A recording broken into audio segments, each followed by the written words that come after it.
matetika andray ny fo eritreritro mandany tsiatsiaro anao fa sy fananino ny ahy fa efa voaloko ny anara sy ny akantonao nakakerinay fonon'ola adaly tsy ny salasala fananoratra tantara lay zazavavy ny any mampifentsifentsy hoay hoanao indray ala maditra keliko tiako anao tsy afeniko fa tsy napandry ny eritreritro ala maditra keliko mandraky zay maneninao izao ke tsisy tohanao ala maditra keliko tiako anao tsy afeniko fa tsy napandry ny eritreritro ala maditra keliko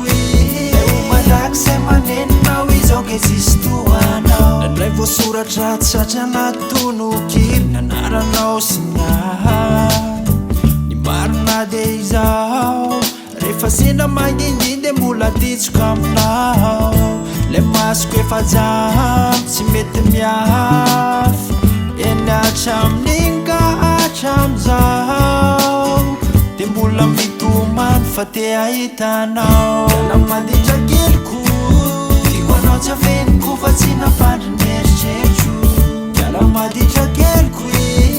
mandraky zay maneninao izao ke tsisy tohanao ala maditra keliko